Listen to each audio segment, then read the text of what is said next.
Hi guys, thanks for watching me today. Welcome to my tonight's live stream about the situation in Kursk. My name is Ksenia Turkova.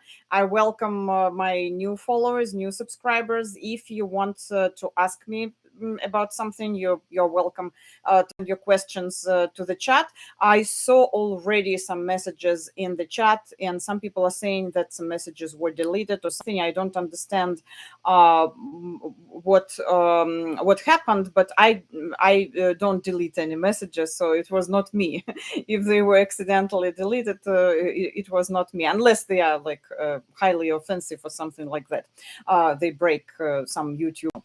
Anyway, please share your thoughts on the situation. I will be pleased to read your messages, and I'm interested in your opinion as well. How do you see the situation in general? What do you think about what is going on in Kursk now? Because it was, unexpected, and in the first place, it was unexpected for Vladimir Putin, and I will talk about it today. So we will talk today about the situation in Kursk, about the Ukraine's offensive in Kursk. But I want to tell you right away that I'm not a military expert. So if you came here, if you joined to hear some military expertise, I'm not the one. I'm not a military expert. I'm not going to pretend that I can analyze the situation from that point of view. I'm a journalist with a background in Russia and in Ukraine, both in Russia and in Ukraine, and I'm also a linguist. And not even also, I'm probably in the first place when I'm analyzing the events, I'm analyzing them from the language point of view. I analyze the propaganda narrative. So in this live stream, I will talk about how people in Russia see the situation. How Russian propaganda uses this situation. What do they? How do they describe what is going on in Kursk? We will talk about the words they use, and you know that very often the words are the clue, and they can tell us a lot. They can tell us about the real motives sometimes, or about the real situation. And the words Russian propaganda use and the Russian authorities are using right now, they tell us that yes, it was very, very unexpected for the Kremlin, for Putin. So I will talk about it. I will talk about it today. And there is a word offensive in the title of my live stream, and that's where I want to start. So offensive is the word that is used by the international media. Also invasion, incursion, attack, and so on. And the interesting thing is that invasion, it's the word that we all used describing what Russia did with Ukraine, what Russia was doing with Ukraine. Russia invaded Ukraine in the February of 2022, and we described it, all media in the world except the authoritarian regimes, so they described the situation as invasion. And now it's all upside down. It's like bounce back, and now this word invasion, we use it to describe what is going on in Kursk and Russia. Ukraine invaded Russia. But the most interesting thing here is that the connotation of that word has changed. When we said that Russia invaded Ukraine, when we were talking about the invasion of Ukraine by Russia, we used that word in a extremely negative sense. It had a very negative connotation, strong negative connotation. But now when we're talking about the invasion of Russia by Ukraine, we're using this word in a positive connotation. So that's a very interesting thing. It's like a mirror. We see that language mirror. We see that upside down. Russia, I told you guys a lot that Russia with its propaganda created an upside down reality in the media. The reality that has nothing to do with the reality, and now we have Russia brought that upside down reality into the country, inside the country. So we will talk about it. It's interesting how we use the same words but with different connotation. And actually, you were talking about it in the chat. I will read that comment from Lily. In 3 days, we will occupy Ukraine. Reality. After 905 days of war invasion, Russia screaming, "Help! We are invaded. We are invaded by invaders, Ukrainians." And what do they call it in Ukraine?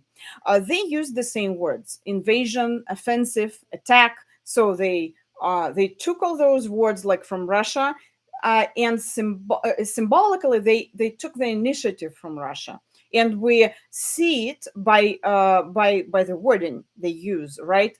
It means they take initiative right now. The initiative is on their side. And now the most interesting thing: how do they call it in Russia? That is really very interesting, because they have a lot of variations, and I will talk about it in detail. So let's look how they reacted from the beginning when the Ukraine's offensive just started. August 6th, they were just ignoring the news. So you couldn't find the news about what was going on in Kursk in the Russian state media and pro-Kremlin media at all. Nothing. August 7th, large-scale provocation. They came up with a word. They didn't know how to react the first day, and the second day they started describing it as a large-scale provocation. The word provocation has this sense of manipulation. So they wanted to show that is some kind of manipulation from Ukraine, and maybe it's not actually real.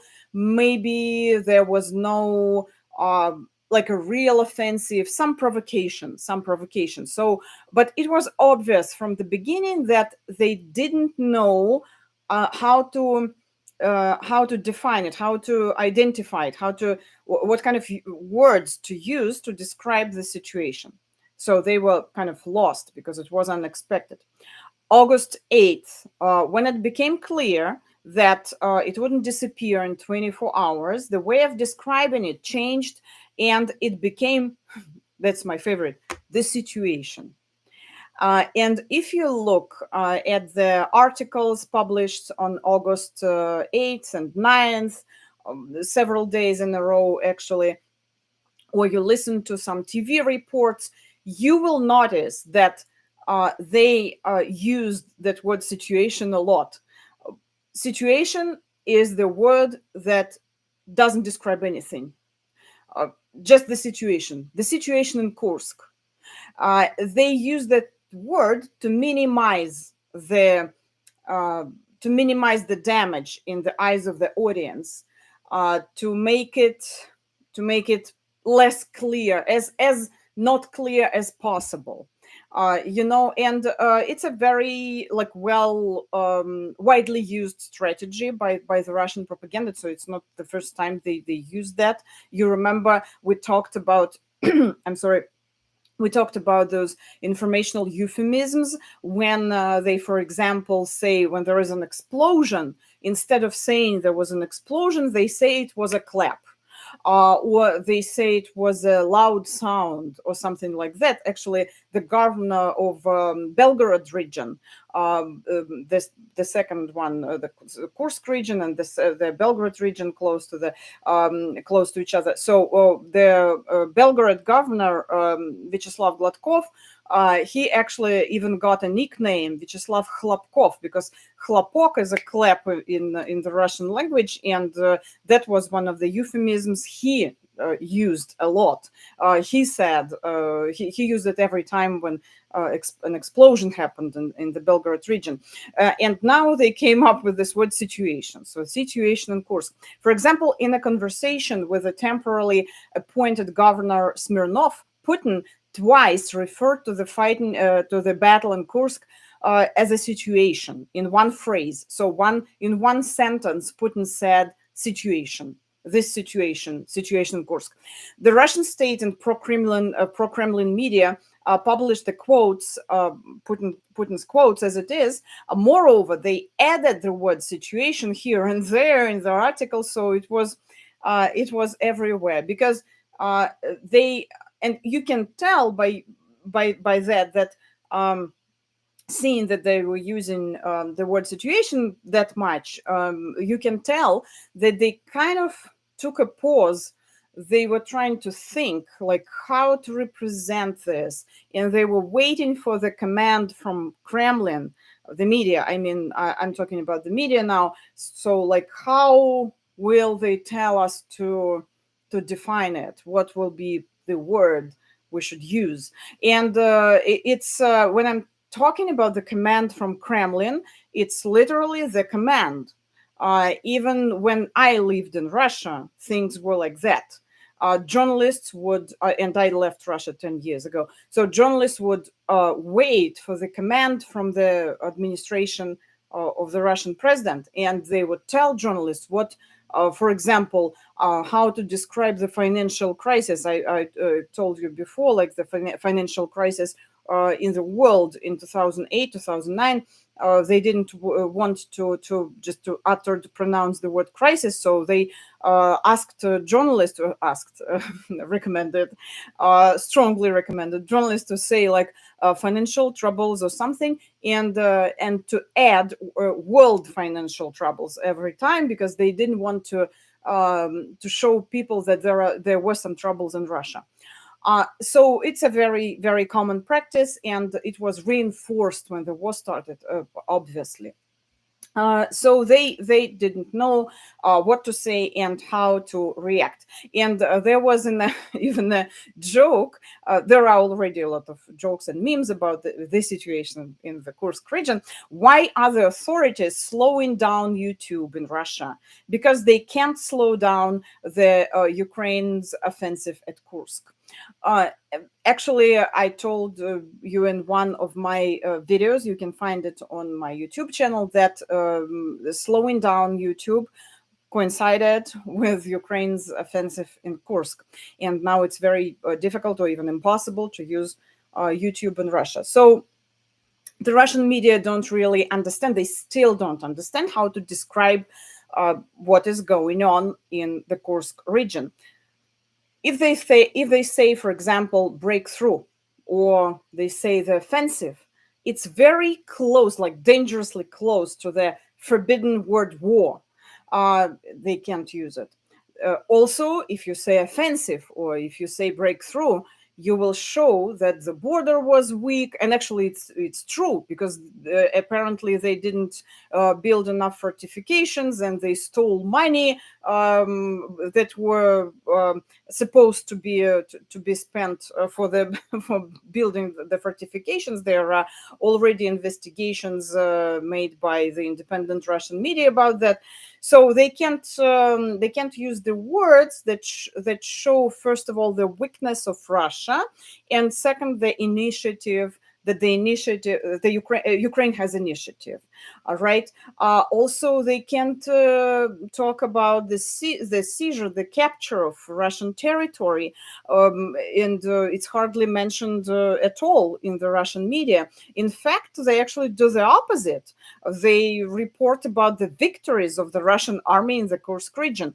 I looked through the websites, like the most popular news websites, Russian websites today, to prepare for my live stream. So I looked at the websites of the most popular Russian newspapers, for example, and I watched some TV reports. And yes, they talk a lot. So if you look, for example, on the front, at the front page of one of the on the main page of one of the popular Russian news resources, you might think that actually nothing serious is going on in Kursk. It's very different. So it on some websites you can see it. So it shows us that there is not united strategy yet. They didn't come up. The Kremlin was so. It was so it was such a surprise for the Kremlin that they still didn't come up with a strategy how to describe it and what news to pick. So some of the websites, they concentrate on the humanitarian aspect of that story, like how people are saving dogs or how people are helping each other. But why are people helping each other? If you read that website, you might ask, like, what is going on? Why are people all like united and they are also helpful? Because they don't talk about what happened. They're talking about how all Russian people united to help Kursk, but why they don't talk about what happened before. It's like the broken news chain. They used it all the time. For example, when during Prigozhin's mutiny, and I also talked about that. If you looked at the websites, the Russian websites during those days, they didn't tell people, almost didn't tell anything about Prigozhin mutiny, like how tanks were going towards Moscow, nothing. And then the next day, like the mutiny failed. But what failed and who was responsible for that and what really happened? So people they show people like the end of the news, but they didn't show the news, the events itself, the news itself. It's like that broken chain. It's also the one of the main tools of propaganda. Let me look at the chat. Okay. Do you have any idea what's up with Dmitry Medvedev? Oh my God, I recorded the whole video about that, but in Russian. And if you are interested in that, I will talk. Actually, I do have it on my channel about Dmitry Medvedev. Please look it up. I do have it. He's my favorite, yes. And if you learn Russian language, his Telegram channel is very useful because you will find the words there you've never probably met before. Uh, it's a great source of offensive words. It's Ukraine's special military operation. One of the follows writes about the words they use. Watching from Australia. Hi. Well, the last time Kursk was better prepared for defense, I bet the 1943, there is actually a joke about 1943. If you didn't see that short video on my YouTube channel, I will tell you the joke right away. Like Putin calls the ghost Stalin's ghost, and Stalin is asking him like what happened, and Putin says, "I don't know what to do. They're beating us up like in Kursk. What should I do?" And Stalin says, "Well, you can do what I did in 1943. You can send there the best Ukrainian troops, and you can ask the US for arms," which is true that in 1943 the Ukrainians were fighting, and the Ukrainian troops were fighting in the World War II. So it's also actually in that that name Kursk itself, it's very symbolic for the Russian history. We have Kursk battle from World War II, and even now you can see the titles in the Russian media describing it as a Kursk battle. And actually Putin likes using historical framing very much, as I told you before. By the way, let me show you one book about historical framing if you are interested in that. So this is a book written by Jade McGlynn. She's a great expert in Russia and in Putin's Russia. And this is a book called Memory Makers, and she describes here how Putin uses the historical framing as a propaganda tool. So I highly recommend this book. So Kursk battle from Kursk battle, right? Then from the World War II, then Kursk submarine, and you also could find the phrases on social media, people saying from Kursk to Kursk, like Putin's regime from Kursk to Kursk, and people were saying that maybe Putin's regime started with Kursk submarine, when we remember how they were lying with every word they told journalists in the world about that submarine. They were lying over and over, and how they treated media and how they treated the human life in general. So it's a very symbolic moment, and how Putin said, smiling, she sank, in the interview to Larry King. So it's a symbol of Putin's regime that does not respect human life, that lies all the time, that is corrupt, and so on and so on. And now we have Kursk as a city invaded by Ukraine, and some people are wondering, maybe Putin's regime will end with Kursk. It started with Kursk and it will end with Kursk. And we see the same lies, and I will talk about it today. Very important point that Russians say they started anti-terrorist operation. Jade Maglin is amazing. Yes, I agree with you. So I actually I read. I will glance here and there at the chat. So please ask your questions or write the comments, and I will read them. So where we were about the wording. So one of the goals of the Russian authorities, the Russian media propaganda, is to minimize the damage, to show the minimal damage. And the well-known social anthropologist Alexandra Arkhipova noticed that for this purpose, they use word substitutions, because dangerous words are changed to neutral ones.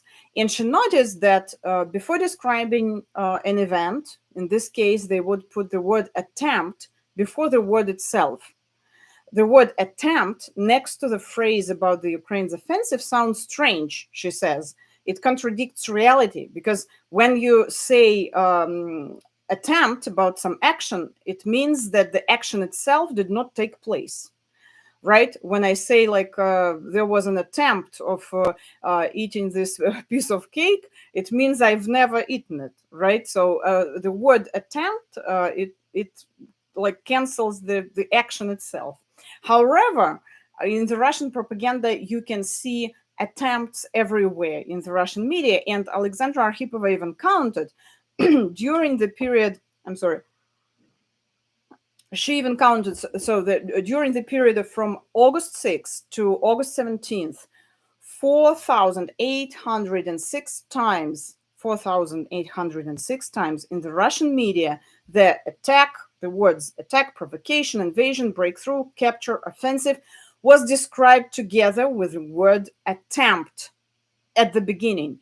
So they don't use the word offensive, but they might use if they put attempt in the beginning, like the attempt of the offensive, and I will give you some quotes. The armed forces of the Russian Federation continue to repel the attempted invasion of the armed forces of Ukraine. Another quote: attempts to break through the armed forces of Ukraine mobile groups deep into the Kursk region were foiled. The main purpose of the attempted breakthrough of the armed forces of Ukraine into the Kursk region was to seize a nuclear power plant. So attempts are everywhere. They do it to minimize the damage, to minimize the effect to show people that actually nothing serious is going on.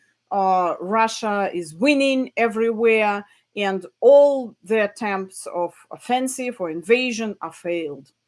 And another anecdote: Gerasimov, how is the situation in the Kursk region? How I can describe it? Vladimir Vladimirovich. So Gerasimov and Putin are talking. These Nazis, those Banderovцы, NATO members, are running for their lives. Well, that's good, Putin says. I wouldn't say that, because they're running after us. And so they use the word run to describe like where they are running. The Russian authorities are trying to represent the situation as one that is not very serious. So, as I said before, I looked at some articles today. First of all, there is not much information, but in the stories I saw, they're trying to represent Ukrainians as Nazis who are at the Russian territory already. And so before they were talking like Nazis are in Ukraine, and we need to do this denazification of Ukraine. Otherwise, Nazis will come to Russia with the help of NATO. You remember that the main narrative of the Russian propaganda is that NATO was going to attack Russia, or NATO soldiers were going to come to Russia and to turn all Russian children into perverts, or God knows what. And so the NATO was described as the main threat.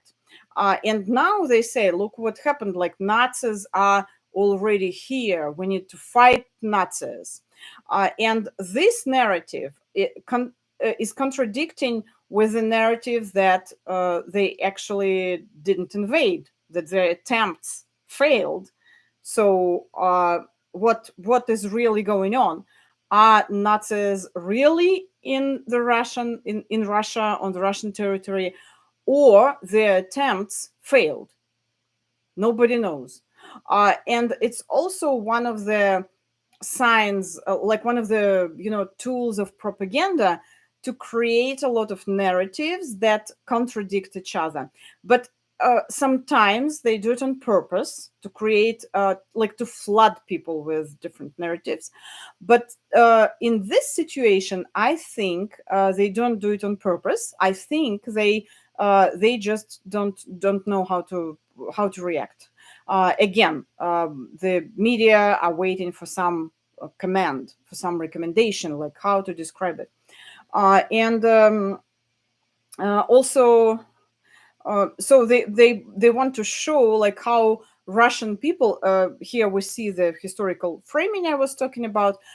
We can see they want to show that Russian people are all united against Nazis. So they were united in the World War II, in the Great War, how they describe it in Russia, and now they are all united against Nazis as well. So history repeats itself, and it's been one of the main tools of the Putin's regime to use that historical framing, to use the World War II as to bring it to the modern reality, and to mix it with the modern reality, and to make people like lost in this mixed reality of like World War II and what is going on right now. And they use that.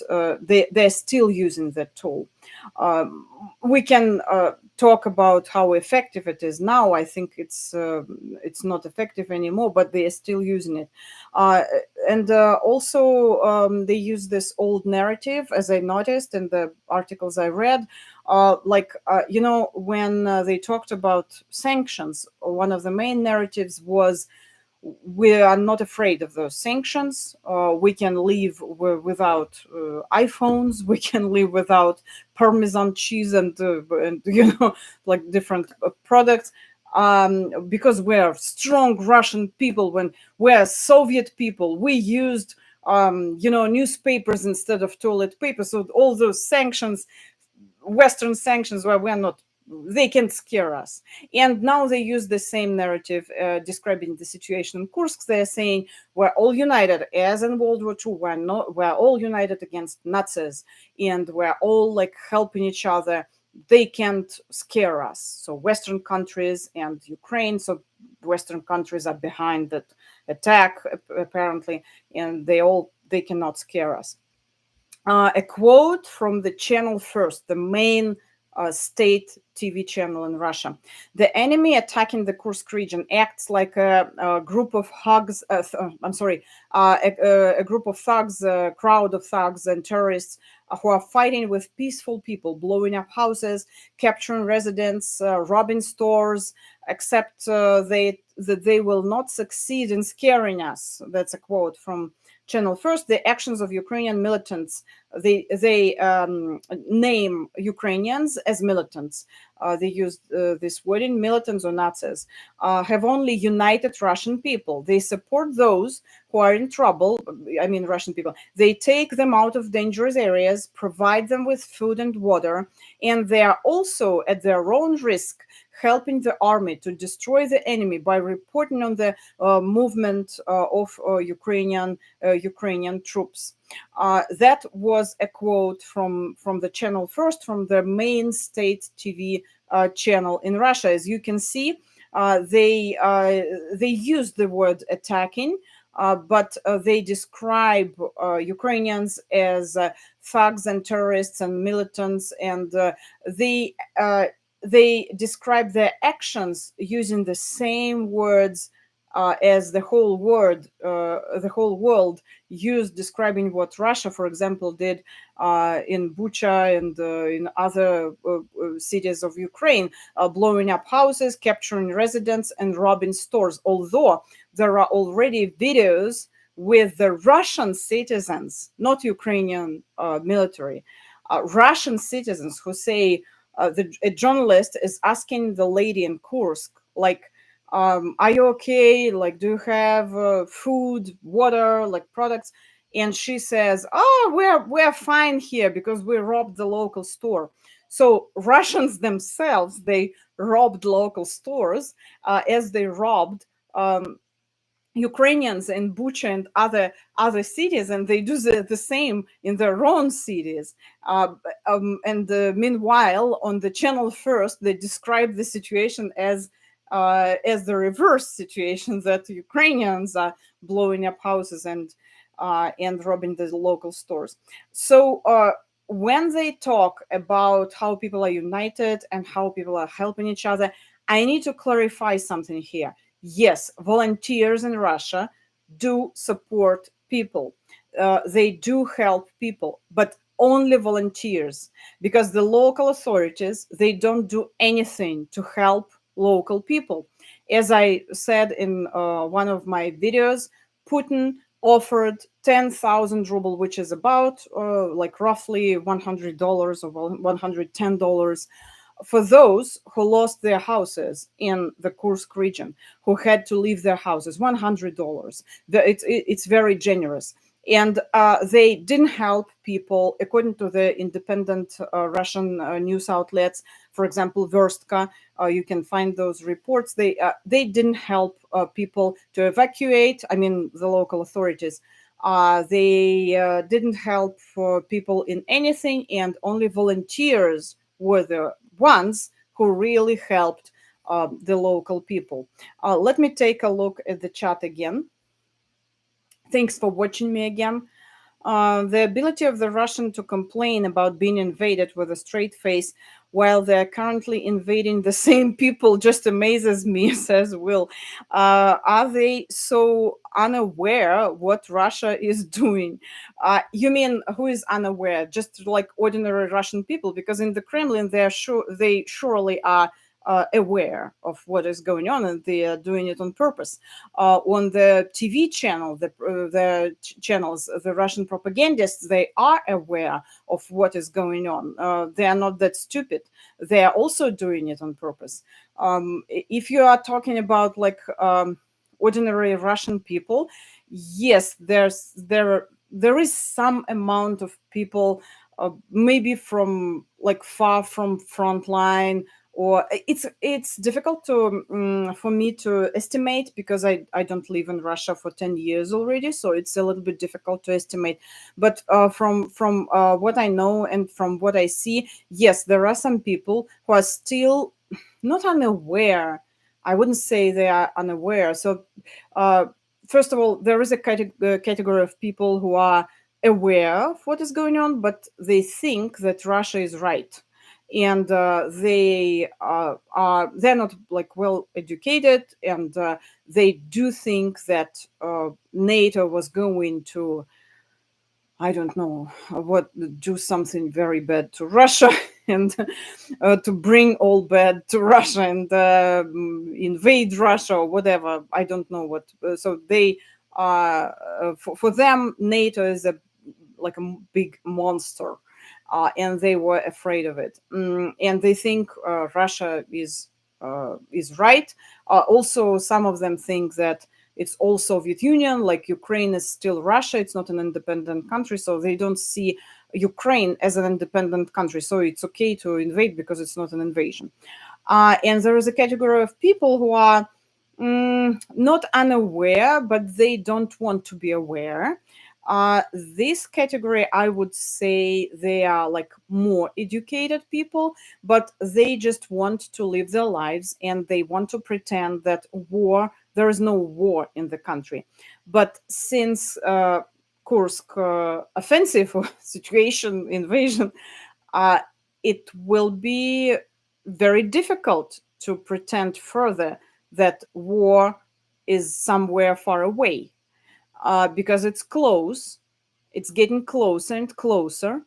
A lot of people have relatives there, and they apparently are going and already sending conscripts there, young people who were not supposed to be sent there.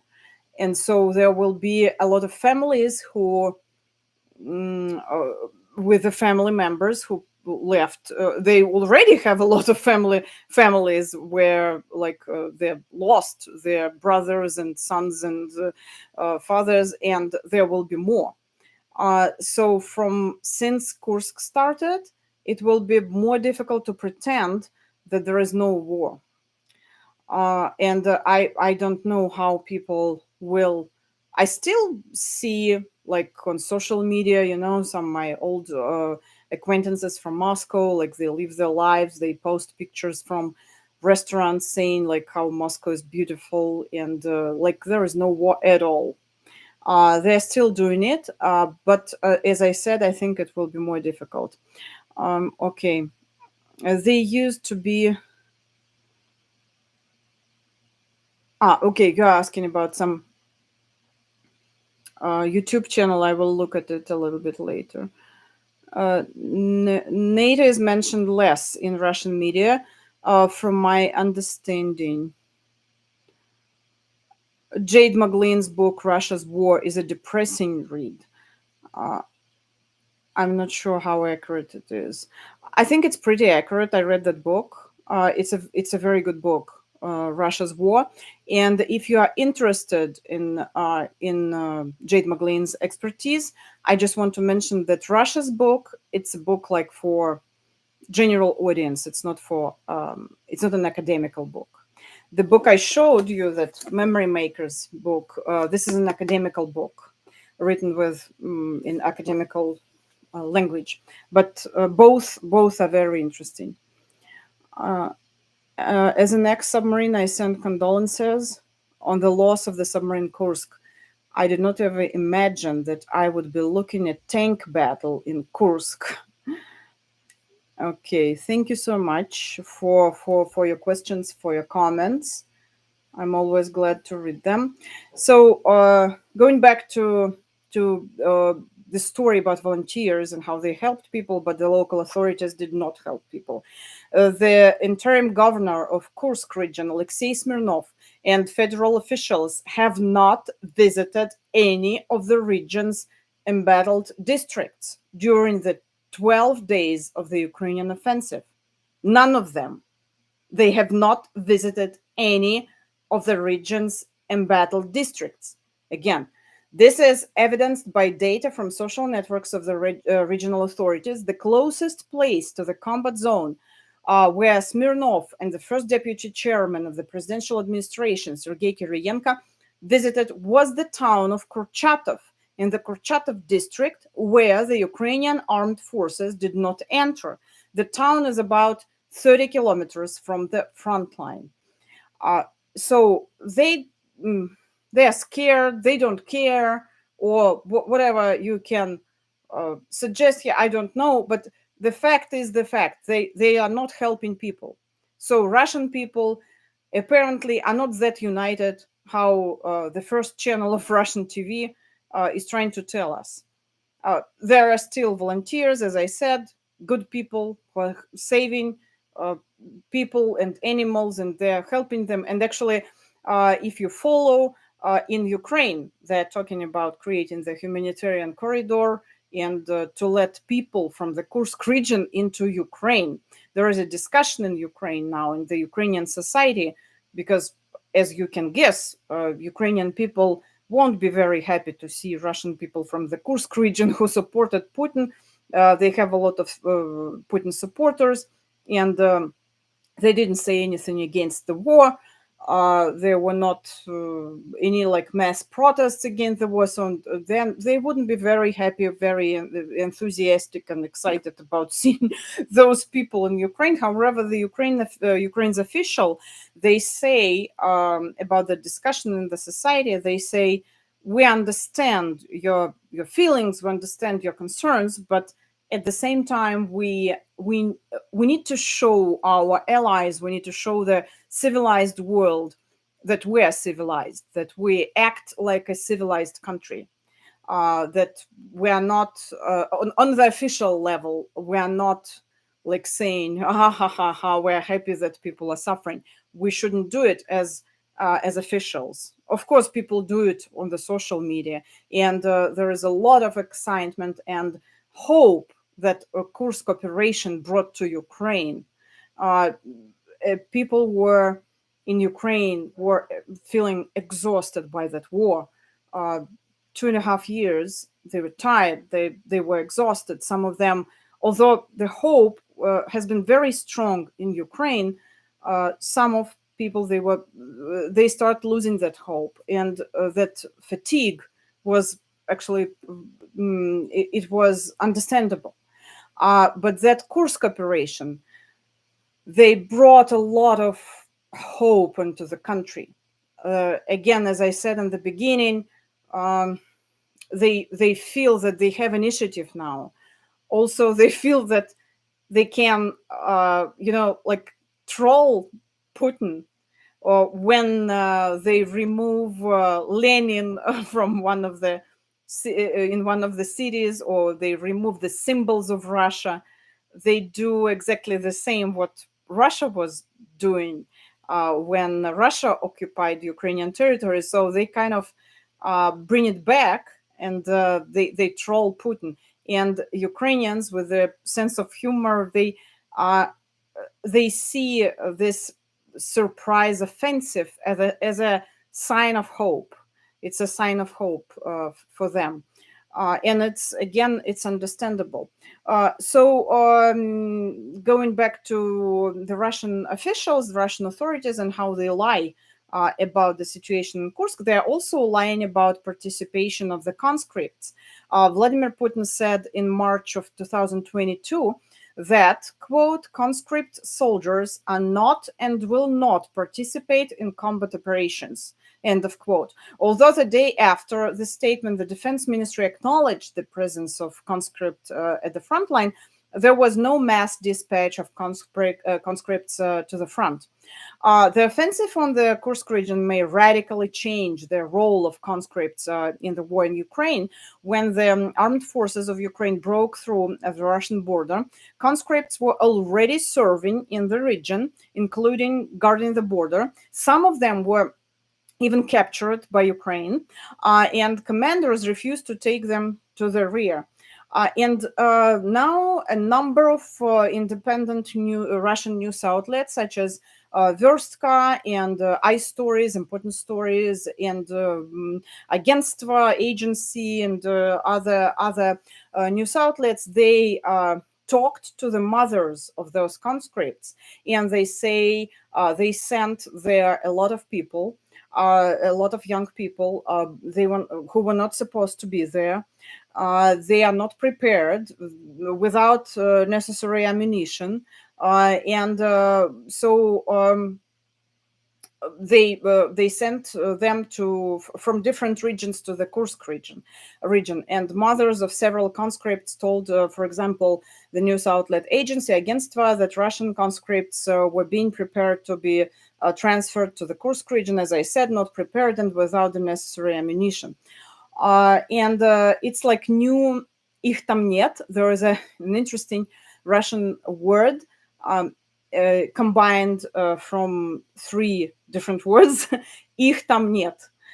They are not there. This word was first appeared in 2014, when Putin was denying the presence of the Russian troops in Donbass over and over. He was saying over and over, их там нет, их там нет, их там нет, they're not there, they're not there, they're not there. And that word, их там нет, became like a one word. And now those conscripts sent to the Kursk region, they call them new их там нетс, like new soldiers that, according to Putin, are not there. They are not there, but they are there. And there is a lot of evidence already.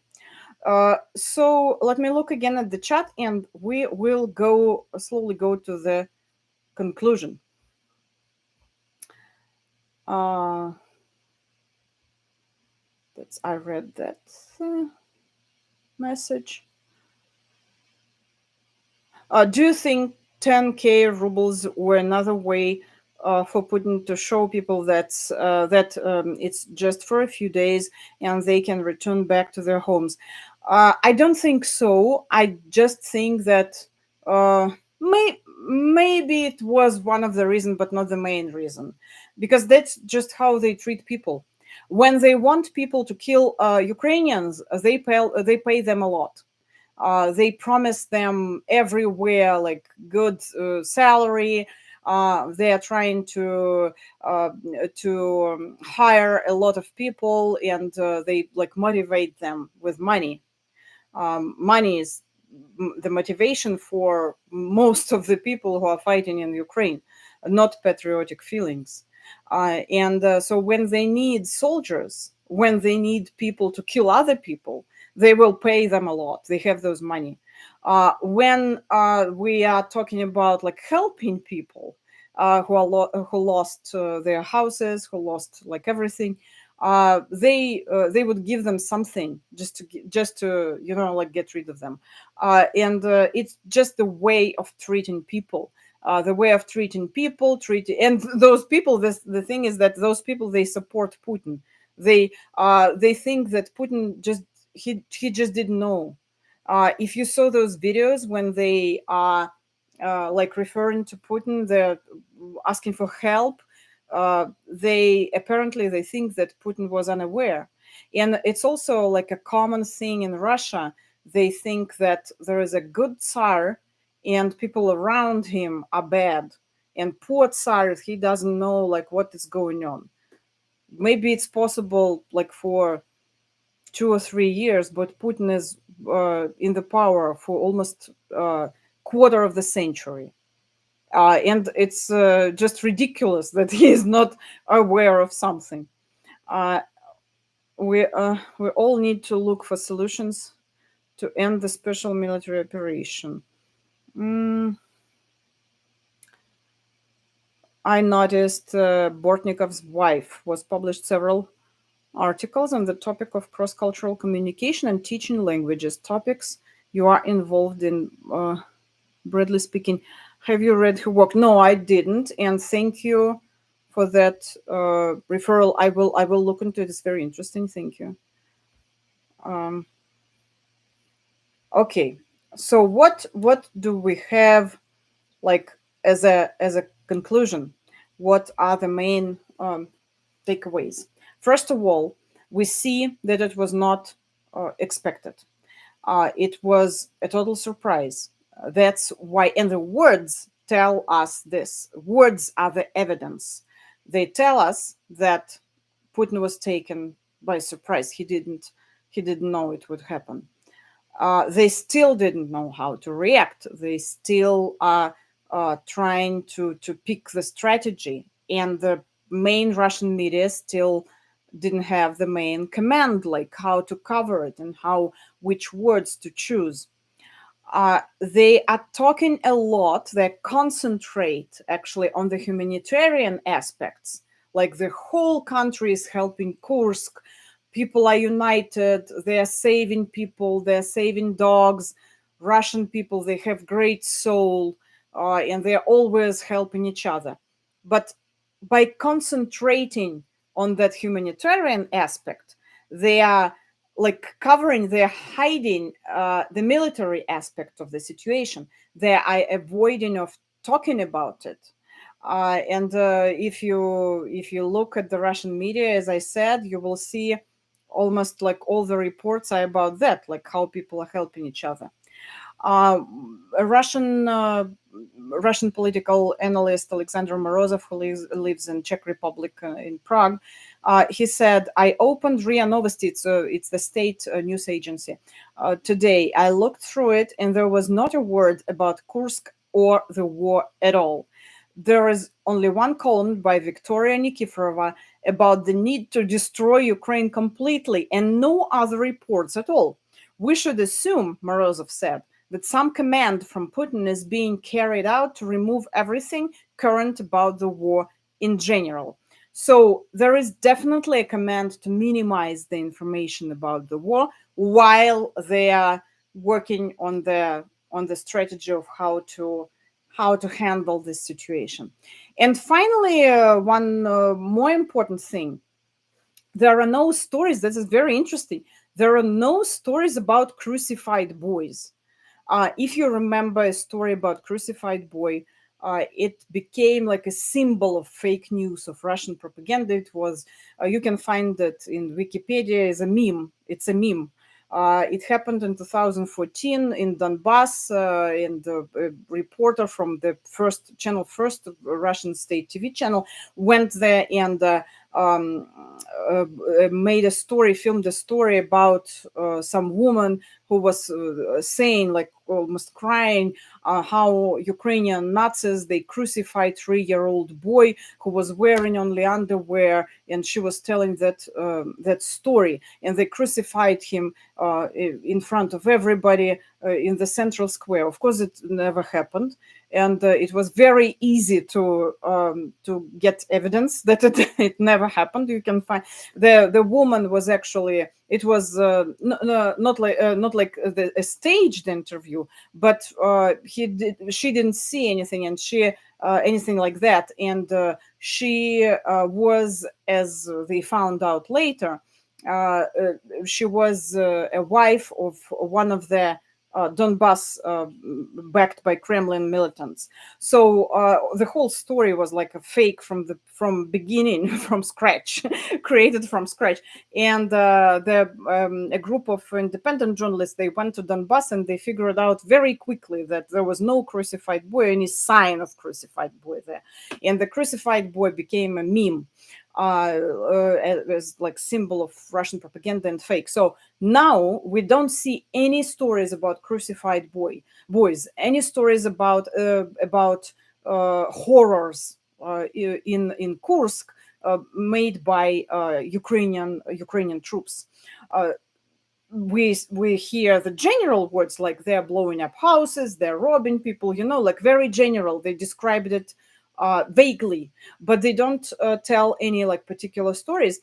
And so we don't hear like Ukrainian people, they you know uh, came to some grandma in Sudzha in Kursk, and they killed her and chopped her body, and they made borscht out of her body or something. That we could imagine that in 2014, but now we don't have those stories. Why? It's interesting why, because Russian propaganda loves horror stories about Ukraine. So what happened? And I think the reason might be that people are so, in Russia, they're like so tired of that. Since 2014, they were listening to those stories, and it doesn't work anymore. Even if they hear a story like that, it will be like something ordinary for them. they wouldn't react. It won't be that effective.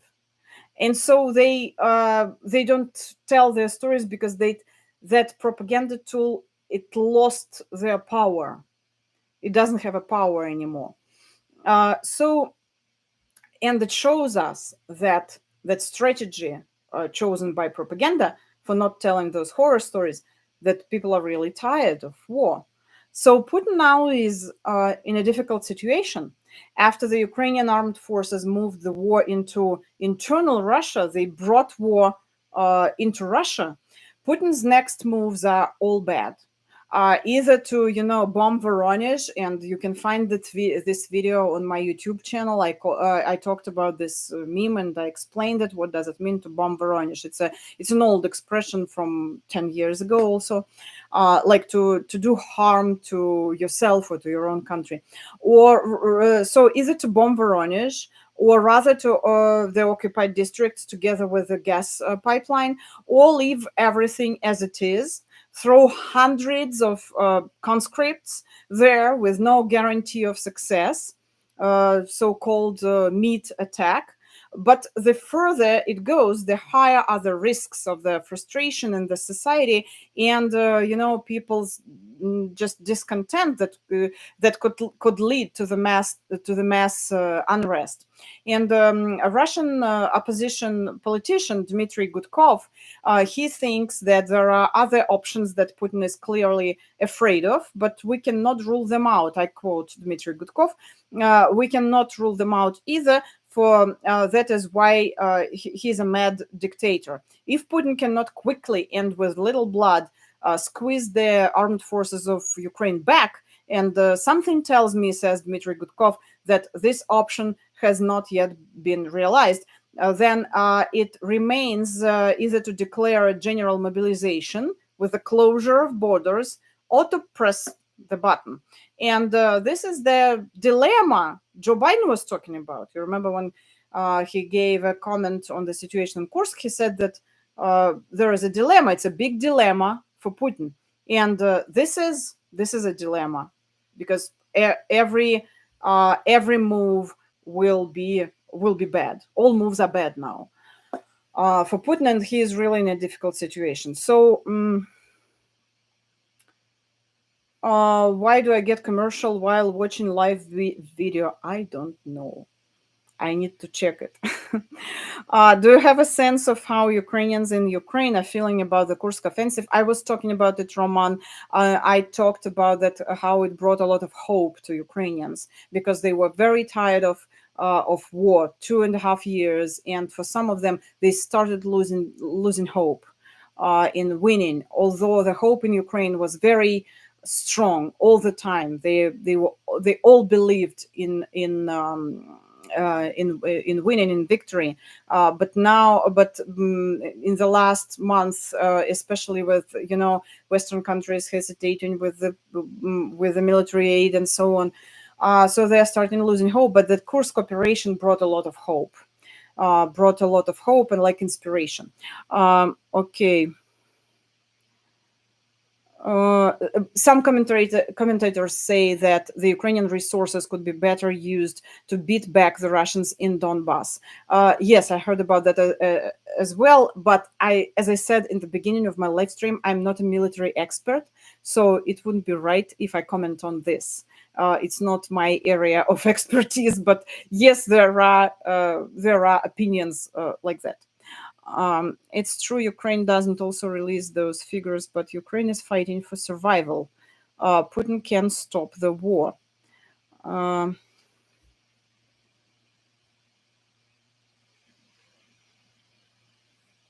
Okay.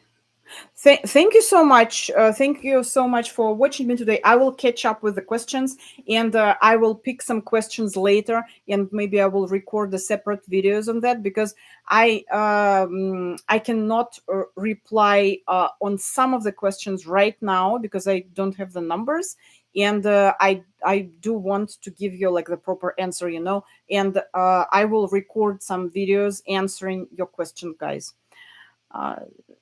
Zelensky. Okay, that is about numbers as well. Thank you so much for watching me. Please don't hesitate to send me any questions, and I will try to answer them. Thank you so much.